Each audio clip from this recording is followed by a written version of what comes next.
Before you even opened your eyes, the first thing you did wasn't pray. It was shake out your boots, because a scorpion or a snake might have slept inside them, and that was just the beginning. The water you drank could kill you before dinner. The dentist was the blacksmith. Half the graves in the cemetery belonged to children, and even so, millions chose this life. In this video, 20 brutal facts about living on the American frontier. Stay until the end. The last one explains why nobody went back home. Number 1. Waking up was already the first battle. You open your eyes before sunrise. The first thing you do isn't pray or wash your face. It's shake out your boots. A scorpion, a spider, sometimes a small snake spent the night in there, drawn to the warmth of your foot. The bed didn't protect you either. The mattress was made of dry straw, and everything lived in that straw. Bedbugs, fleas, and every now and then a snake that crawled up looking for a warm body. Diaries from that time don't hide it.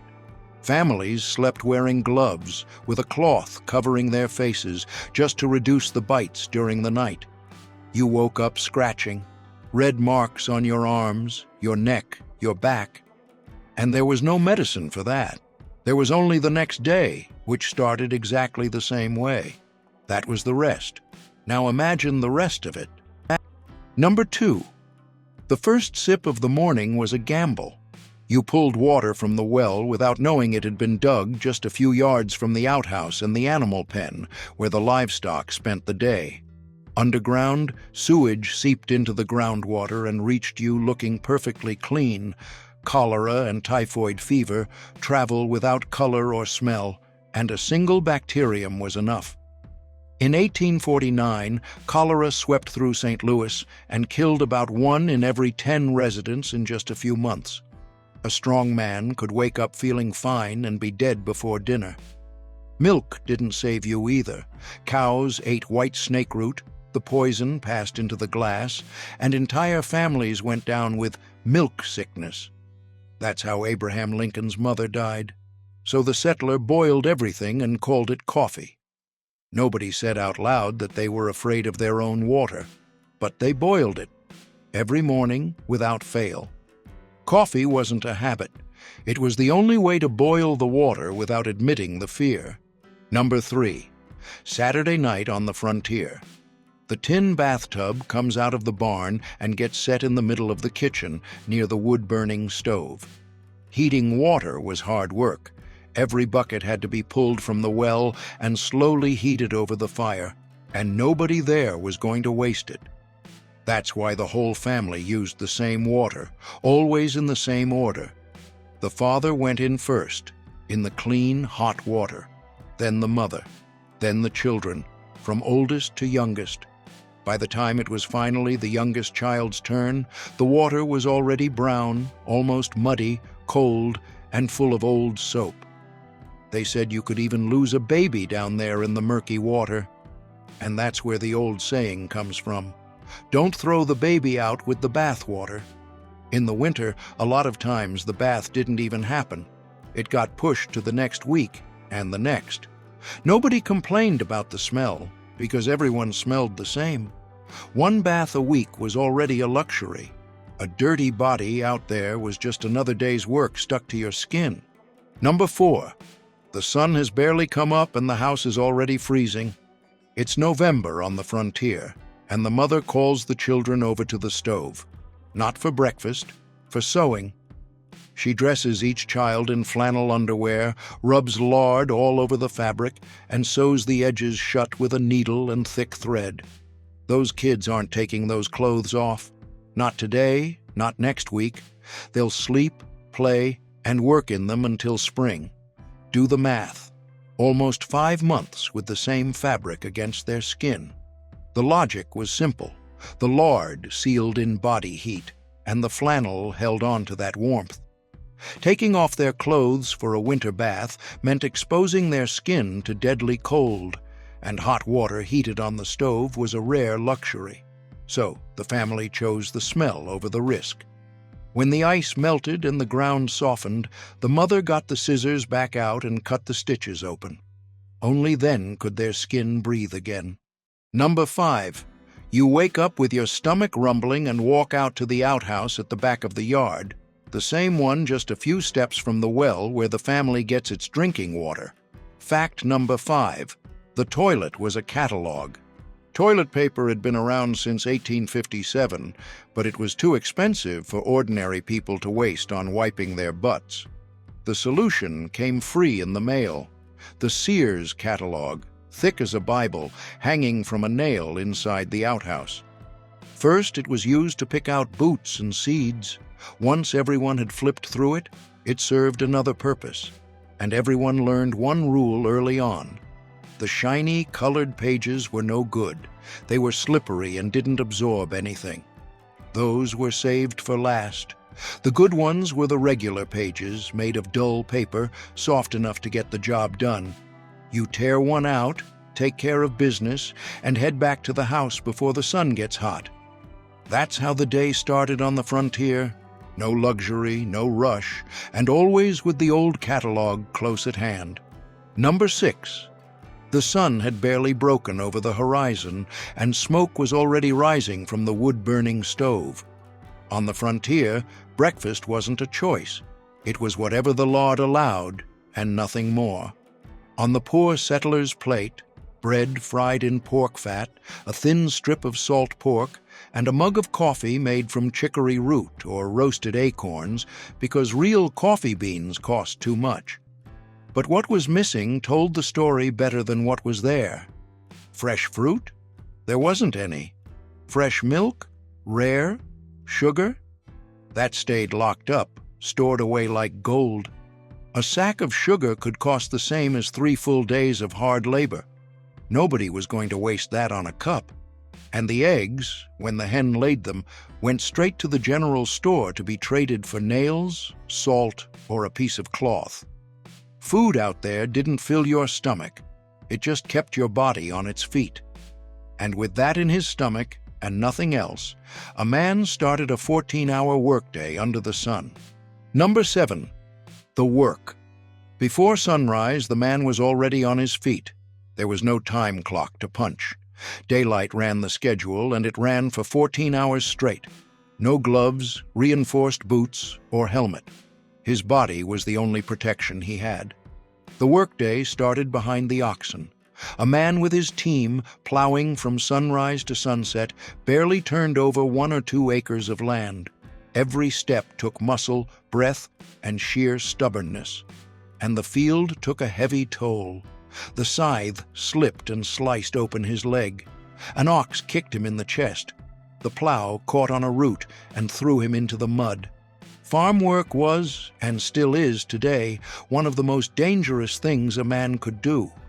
And back then, a cut, a kick, or a fall didn't end with the scare, because the doctor was in town, hours away. Out there in the middle of nowhere, anyone who got hurt depended on what came next to stay alive. Number 8. The nearest doctor was a full day away on horseback. Think about it. Your son breaks his leg at noon, and help doesn't arrive until the next morning, if it arrives at all. Out here on the frontier, there's nowhere to turn. You're the doctor. Crooked bone? You split a board off the fence and tie it on tight. Deep cut? Whiskey on the wound and a red-hot iron to stop the bleeding and seal the flesh. And when it was really serious, the kitchen table became the operating room. Literally. The family held the man down by force while the saw did the job, with nothing to dull the pain. Back east, in a real hospital, about 1 in 4 didn't survive an amputation. Here, on that wooden table, with infection lurking, it was 1 in 2, or worse. You learned to pray and hold on tight. And when the doctor finally reached the gate, he carried the bag from Fact 9 in his hand. Number 9. Afternoon turns into night, and someone in the house is sick. There's no hospital nearby, so they call the local doctor. He shows up with a leather bag, and what's inside tells the whole story. The first bottle is laudanum, opium dissolved in alcohol. They used it for pain, for coughs, for children who couldn't sleep. a cure for everything, and it was addictive without anyone realizing it. Next to it was calomel, a mercury powder they gave as a purgative. It cleaned out the body but rotted your teeth and mouth. At the bottom, wrapped in a cloth, was the amputation saw. With no real anesthesia, it was cut fast and pray. Now, for the scary part, a lot of those doctors had never studied medicine. They bought their diplomas through the mail and nobody was checking. According to records from later medical boards, almost anyone could call themselves a doctor. And the dentist? That was worse, because most of the time, it was the blacksmith. Number 10, afternoon fades and the pain hits. It's not a bullet, it's not a fever. It's a tooth. Out here on the frontier, there's no dentist. When the pain gets bad, you go to the blacksmith, the same man who shoes the horses. The tool is a regular pair of pliers. The anesthesia is whiskey. One shot before to work up the courage, another after to handle the pain. He grabs the tooth, twists, and pulls hard. A lot of times the tooth breaks, and he goes back digging into the raw gum. But the pliers aren't the worst part. The worst comes after. The wound gets infected, the face swells up, and the poison gets into the bloodstream. A lot of men survived the extraction and died from the infection days later. A tooth could turn into a coffin. And there was more. Back then, dentures were made with teeth taken from soldiers killed in battle. You chewed your dinner with the teeth of a man who fell on the battlefield. No antibiotics, no relief, just the pliers, the whiskey, and luck. Number 11.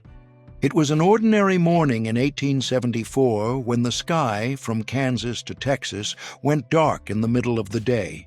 It wasn't a storm. It was a living cloud of grasshoppers, miles wide, descending on the frontier. They fell like hail and covered everything. They ate the entire crop in less than an hour. Then came the rest. The wooden handle of the hoe soaked with sweat and salt. The sheep's wool ripped right off the animal while it was still alive, and the clothes on the line eaten thread by thread. Trains came to a complete stop because the wheels slipped on the mush of crushed insects covering the tracks. Inside the house, the farmer locked the door, gathered his family, and just listened. That low, buzzing sound of everything outside being devoured. They say there were billions of insects that year, maybe more. No one could really count them. When the cloud finally passed, there wasn't a single green thing left on the ground.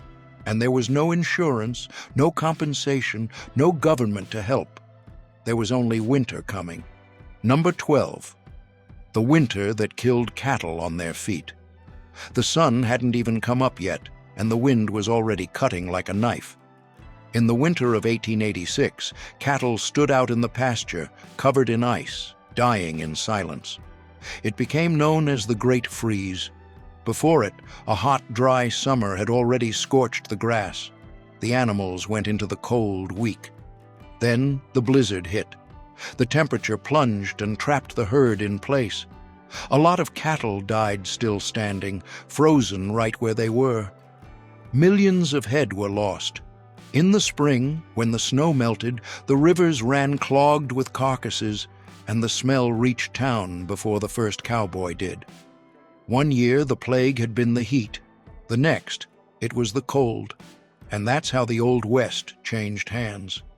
Ranches went under one after another, and the free cowboy, the one who answered to nobody but his own horse, became an employee of the big land syndicates. The open range, the way men had known it, ended right there. Number 13. Night falls, and you light the kerosene lamp, just like you do every night.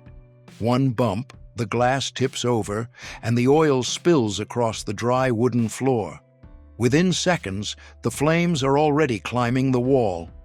Out here on the frontier, there's no fire department, no fire hydrants, no alarms. What you have is your neighbor, a bucket, and a line of people passing water from the well, hand to hand, until their arms give out.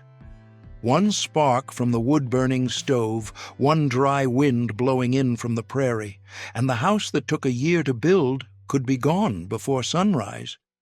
That's why almost every family kept the same secret buried in the yard, a jar containing the deed to the land and the only photograph they had. It was the 19th century backup.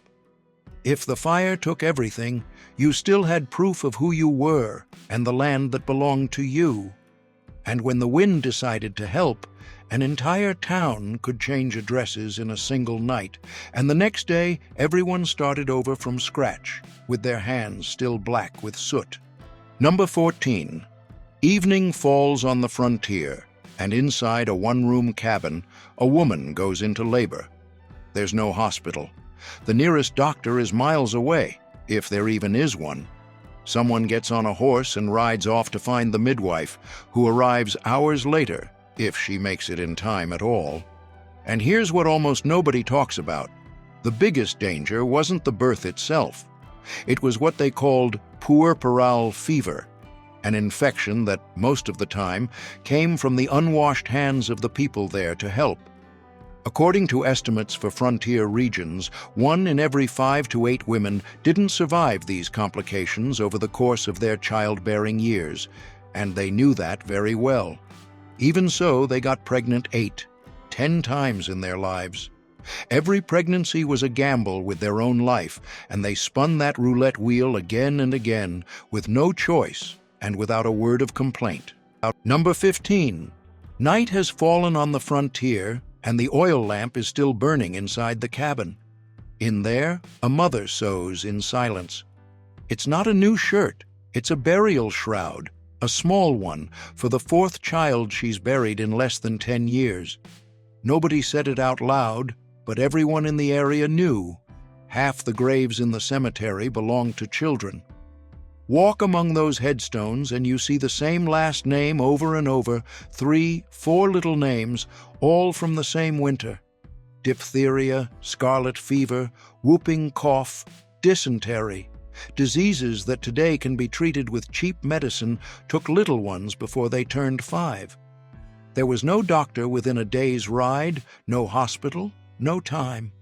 The fever came on Tuesday, and by Sunday they were already digging the grave. It's estimated that in rural areas, 1 in every 4 or 5 children didn't make it through childhood. The mother finishes sewing, puts out the lamp, and silence fills the house. Tomorrow she gets up again. There was always another mouth to feed. Number 16. When the sun went down, the frontier became a different world. There was no light switch on the wall. The family lit tallow candles made from animal fat that gave off a sour smell and dripped constantly onto the table. Those who had a little more money used oil lamps, but every now and then those would explode out of nowhere. Then everyone crowded into a single room, with the stove burning and the window tightly shut because of the mosquitoes that carried malaria. And here's the part almost nobody imagines. They also kept everything closed because they believed the night air itself was poisonous. Doctors at the time called it miasma, so the family sealed up the house to keep the danger outside, without realizing they were trapping the smoke and heat inside with everyone. It wasn't a lack of common sense. It was the science they knew, and they followed it to the letter. Number 17. You live in a time when news travels at the speed of a tired horse.